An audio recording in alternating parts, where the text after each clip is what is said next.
Thank you so much. Thank you. Would you like to first respond? Yes, thank you very much, Dr. Asis, for those very, very helpful comments. I need also to be able to, oh, maybe you should sit first, but would you have, yes, thank you very much. I really now know that your comment on people not really having a choice when they go abroad, people who go abroad to work don't really have much of a choice whether they should return or not to return. But for those who have decided to settle abroad, based on some interviews that you've had, were there some people also who decided to, because they could not find a fit abroad, that they decided to actually return and just give up on migrating? Let me answer it in this way. Actually, we had this sense, when we had a project of Filipinos in Italy and Spain, that actually that actually migrants have to speak more with their family members. Because when we speak to the migrants themselves, and the first generation migrants, many of them really want to return to the Philippines. In fact, those who have been in Italy and Spain for a very long time, when they have medical problems, despite the fact that they can access healthcare in Italy and Spain, they go back to the Philippines. Okay? Sometimes I don't understand it. I don't understand it. But then, they mention things like it's easier to explain, or they even have perceptions that the medical workers here are better than the ones in Italy and Spain. So there's also those perceptions. But then, when we got to, this is not based on a very formal study, it's just engagements and discussions with different types of Filipinos in these two countries. When we would talk to the younger generation, like the children of these migrants, they don't necessarily want to go back to the Philippines. So that's why our suggestion, in fact, is that, you better talk to your family members. Because, of course, our job is not to, we are researchers, we are not counselors, but somehow we see that there is a difference between what first-generation Filipinos are planning for, a return to the Philippines where, they can settle in the nice houses that they have built, etc.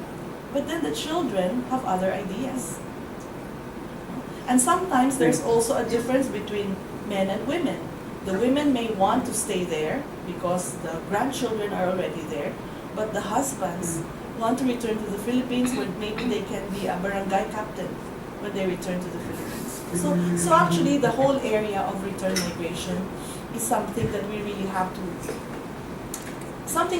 explore more, and in fact, this is tied actually to, the return migration programs of the Philippines are the weakest in terms of the different programs and support that the Philippine government provides to overseas Filipinos. We have programs like Before Migrants Leave, pre-departure orientation seminars, post-arrival information seminars, financial literacy, blah, blah, blah. Okay? But actually, when it comes to return migration, we don't even have data on how many have returned to the Philippines. We don't have that. We have a lot of data on people who have left. People who are rehires, new hires, land-based, sea-based, but we don't have data on those who have returned. Okay? And so we don't even have a sense of the magnitude of people who have returned for good. The term for good is a migrant concept, that they would return home for good. And the term cross-country, again, is a migrant concept, that they are working now as a domestic worker in Hong Kong, but maybe they will be lucky and get work as a caregiver in Canada. So from Hong Kong to Canada, it's mobility for them. No? It's occupational mobility. So I think we have to be, if we want, I think the return migration program is very challenging because it is very much tied to development issues. If people don't see that they can work here, they have options here, then no amount of publicity that the Philippine government will do will entice people to return. Naging ano na kasi, I mean, working abroad has become easier and just a lot more natural for people. Procedural. Yeah. Because people have gotten used to it as well. And then now with all the Skype, etc., the distance somehow has been bridged as well. So yun yung challenge, that's the challenge for us. How does the National Reintegration Center for OFWs really become a very viable government organization that can also encourage people who have returned to share their expertise, because not everybody who returns wants help. There are those who have returned from Saudi Arabia, they have been engineers in Saudi Arabia, but they don't know how to contribute to local development because there is no facility for that. Or even domestic workers who want to volunteer. So I think the Reintegration Center should address many of those issues, as well as, of course, pay attention to the fact that there are people who return under distressed conditions. Like returning from Syria is different from returning from Saudi Arabia, where you have spent 15 years there as a nurse. You have a different plan than somebody who returned from Syria under very distressed conditions. Yes. Thank you. Thank you very much. May I have one more question? You mentioned about the data on immigrant Filipinos from CFO. Basically, that data is on people who want to settle. Yes, but then the one from POEA is on for workers. data for people on workers who want to seek. I see. Yeah. And also, abroad. those are flow data. The registered data from CFO includes Filipinos who leave for other countries to marry abroad, to marry. Those who participate in international marriage. That's a lot of people. Yes. We have. Japan actually is one of them in the early years, but now Korea is already, the major destination country. So in fact, our data system is quite interesting because we track the people who marry foreigners, who go abroad to marry. So that is included in the registered immigrants. Now the data of CFO on the stock estimate of overseas Filipinos, this is, remember, the registered immigrants is flow data, the number of persons who leave the country every year. Whereas the stock estimate is the number or the population of overseas Filipinos. Let's say if the reference period is December 2012, the population of overseas Filipinos at that point in time, regardless of when they left. So the stock estimate of overseas Filipinos include permanent settlers, international marriage migrants, as well as temporary migrants and persons in an irregular situation. So it's different. We are measuring different things with the stock estimate and the flow data of permanent immigrants. Okay, thank you very much. Yes, another one. Sorry. Atika is one community organization that is involved with this kind of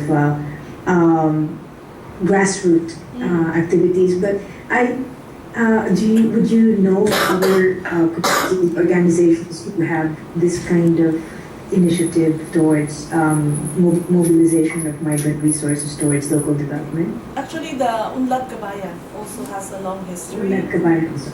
If you Google Unlad Kabayan, they have been involved also with local development for quite some time. Yeah. Yes. Yeah. And then Unlad Kabayan, I think, has more. What do you call this? I think Are they focused? Yeah. Are they focused somewhere like? Do they have a regional focus like Atika is in Laguna? So Unlad Kabayan would be like. Unlad Kabayan has projects in Mindanao. They also have projects in Mindoro. So like, for example, they have this project on coconut choir. They have, but really the work of reintegration, and then the idea is that migrant savings can be tapped as sources of investment. But sometimes some sectors would also have a question with that. To what extent do migrants know that they can lose? Because of course, if you're an investor, Yes. there's the possibility that not everything will be rosy, and that you can lose. Right. And then, to what extent do migrants? Sometimes there are questions also raised by other sectors that maybe it's not a very good idea unless migrants really truly are aware that they may lose, and then this is for them, what do you call that? Disposable income. Disposable Right. income. But I That's think true. one of the things, however, that our observation about social entrepreneurship projects, I think they're very high on the social process. Yes, yes, yes. Like That's involving communities. instead of business, yes. But sometimes the business aspect might be a bit Neglected. subject to some questions, because that is the part that is very much linked to development issues.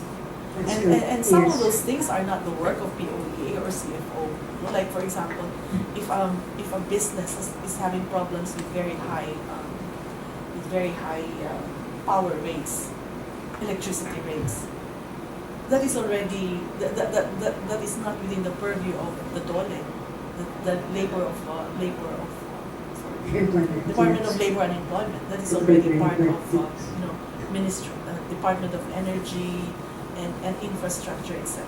So that's why it's a lot more. I think it's a lot more challenging than say pre-departure information programs or post-arrival information Yes. programs, because you really have to deal with the nitty-gritty of Like, business-friendly policies and practices. Things like power rates, roads, infrastructure, etc. yes. Thank you very much. Salamat. Maraming salamat po. Well, thank you very much. I won't make any comment because your comments were just wonderful and great feedback for me. I'll just take them and improve my paper. Thank you very much. Thank you too.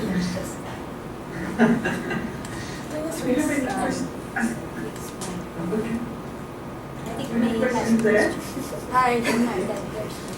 Hi. Just some maybe two comments on Dr. Ikeda's presentation, which I found very Yes, interesting. Have you thought about well, not really a problem, but have you thought about any reason why there is no Little Philippines in Italy? Or try to reverse it. Yeah. And, Yes. and what does it say about the value that the migrants assign to their economic gains born out of migration? Because it's very interesting how a lot of the OFWs would model their houses in the same way as in Italy, but there's nothing on the other end. Also, you mentioned about the sense of place and placelessness, but I think the OFWs are I think hybrids. They're outsiders and at the same time insiders, which really reconfigures the notion of place. For example, my dad actually came home from the UK and he's a citizen there, and he went to the tourist spots in the Philippines. So a lot of the nurse migrants in the UK come home and then go to Boracay or go to other tourist areas in the Philippines, which make you consider the notion of home or place for these migrants. That's all. Just to build up on what Dr. Asis mentioned about virtual returnees. And one last thing, you mentioned about if there is an NGO working on similar to Atikha. The center actually has ties with TIGRA. Have you heard about TIGRA? I'm sorry, I have not. It's Transnational Institute for Grassroots Research and Action. They're based in the US, but they have an office here, and they're focused on transnational families and permanent migrants in the US. So that might be a good contact for you if you want an NGO working on transnational families. So just those two comments, concerns about your presentation. Thank you. Thank you very much. Thank you very much. Yes, that's wonderful. I don't know. I'm sorry. I don't know about why there's no little Philippines in Italy or little Philippines in Japan. I have no idea, but probably I don't know. I haven't thought about it actually. Yes, but yes. I haven't thought about that. I will think about that. Is there little Philippines in Japan? No, there's no little Philippines in Japan. No. Probably because a lot of the women are coming married and being Assimilated. Yes. I'm sorry. I don't have any answers to your questions, but I do understand. Yes, you pointed out that it's a very dynamic process of migrating and at the same time assimilating the culture that migrants see themselves in. It's very, yes, the concept of people returning and is not just, it's beyond incentives and it's beyond the incentives that are can entice people to come back. Thank you, though. Thank you very much for the additional contacts that you gave me for Tigra and the other comments that you gave me. Thank you. Thanks. Okay. I think unless you have other questions or comments at this point, I also would like to make just a few comments. First, I really appreciate that you made those comprehensive, as mentioned by our reactor, presentations, and we learned a lot. And I think that the learning is actually two-way, no? So it's not just unidirectional. So my comments would have something to do with the fact that I think we met here before. I don't know if you. Yes, we did. Yes. We met here when you were with Dr. In Carlos. February, yes, last February. Yes, and I had the pleasure of meeting some of you, or if not all of you. All of us. Yes. So during the time of Professor Atienza, Dr. Atienza. Yes, that's true. So first of all, because my background is also political science, I happen to appreciate both. So the first presentation by Kevin Sensei is quite very real because of the practical implications of migration. And of course, this would have something to do. I think that your presentation is also related to the second presentation, in the sense that Dr. Makibayashi, Makibayashi, is able to actually cite the broad range of issues, both past and recent issues concerning migration. But for some particular comments, for instance, I would also like to understand, for instance, in the second presentation, whether you would also include or how you would classify, for instance, the way migration or increasing migrant female ratio has actually had an impact at home. When we talk about the reconfiguration of power dynamics at home, because most of the women are living their home, so obviously the dynamics at home will change as well. So would that fall under health, security, for instance, because males basically are not as nurturing as women, so that would be males in charge of the family, for instance, and how when you talk about migration, urban to rural, rural to urban migration, would the ratio, would the proportion be the same somehow across countries? So these internal migration aspects that you mentioned, the statistics that you mentioned. So did you do a comparison, for instance, in your cases about internal migration, or you just focused on the environmental case? So how internal migration basically was influenced by this particular aspect because of disasters, for instance, or something else aside from environmental internal migration. Now, regarding Ikeda Sensei's presentation, I was also struck by the Little Italy, the pictures of the Little Italy in Santa Rosa that you showed. And I was just wondering if you also would have similar cases in other cities aside from Santa Rosa. Because as we said, I think we mentioned earlier that when we talk about Filipinos, it's a diaspora, they're practically everywhere. Why Italy, for instance, of all countries where we focus on this. And when we talk about the Filipino community, for instance, do we actually limit observation visually to the structures or the architectural structures when you say Little Italy, for instance? Or do we consider the other cultural aspects that actually take place, aside from the architectural influence?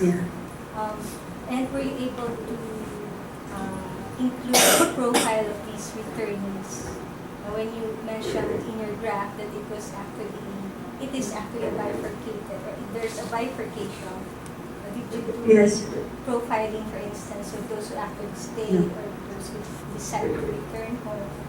And the age bracket, for instance, would be indicative of, for instance, those who would decide to go home when Dr. Asis mentioned retirement phase or retirement home, maybe that the kids most of the time.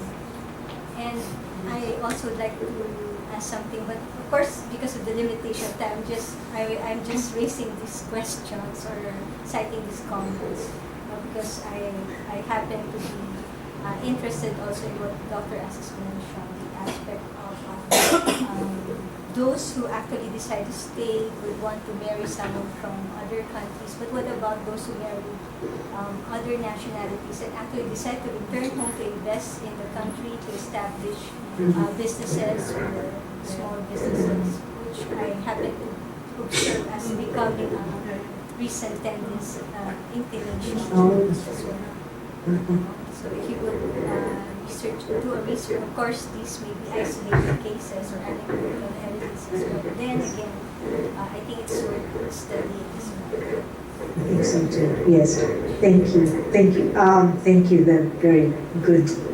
More. I have a lot of things to do now. Yes, but I don't know. That was just a very conceptual framework that I came up with. I need data for that. I have not done any empirical work on this paper yet. But yes, looking into the age brackets, profiling those who would eventually decide to return or thinking of returning would be a good, be a good thing to do. But I don't have data. I'm sorry, I don't have data. It's just a conceptual framework I came up with. Yeah. And Santa Rosa, I only know Santa Rosa. I don't know, are you sorry, Dr. Asis, do you have also done work in Naga, in Bicol? Yeah. Are there also like migrants who decide to return to Naga? We had some investments that were put up by some former residents of Naga, and they returned to Naga. Yes. But it's not really very extensive.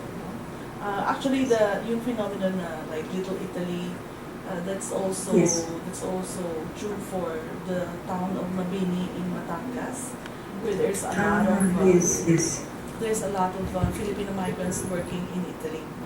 Maybe you would remember that when you did the interviews with them, they don't call them houses; they call them villas. And some of them are actually similar to the homes of their employers. They patterned them because I did the field work in Santa Rosa in an earlier time. So some of them actually pattern the houses to that of their employers. Yes. They mentioned that. Yes, the barangay captain mentioned that to us. Thank you very much. Sorry, Ella, I'm not so sure if I cannot answer any of your questions. I'm so sorry. I need to do a lot of work, but yes, I will look into all these suggestions, recommendations that you gave me. Thank you very, very much. Well, maybe my part, I'm so sorry I couldn't hear everything 100% because of some sounds in between, I guess. But you mentioned about changing family structure, like the mothers have to go to work and the fathers have to play the mother role in the host countries or when they get back. I think, as far as I could understand, I think that is the thing that I couldn't include. I didn't include in my human security discussion actually. So that is a wonderful insight. Thank you very much for that. I also would like to include that discussion, at least look at it a little bit within my paper rewriting a little bit. Thank you for that insight. And for the environmental concerns, whether I focus on environmental forced migration or the rural-urban change or rural-urban transition, I only checked the data for the rural-urban transition in Asia, in large cities.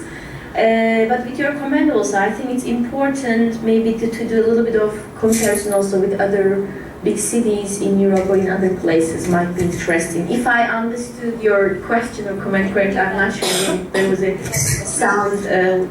Sorry? You got the questions.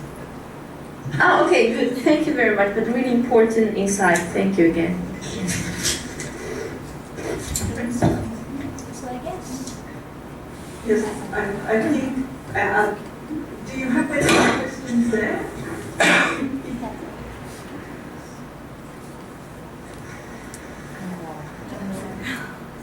I think we are all saturated. No, we are all content. Yes, and that time has come as well. Yes. So I'd like to thank you again for joining us today. I hope Dr. Asis hasn't been too distressed by all this, the voice, etc. We will adjourn here so that you can go and get some rest. Yes. But thank you once again. Thank you very much. Your comments, etc., were extremely informative, and Yes, I'm yes. sure our two presenters today have taken away a lot from That's true. today's research meeting. So thank you very much. Thank you very, very much. Thank you. Bye.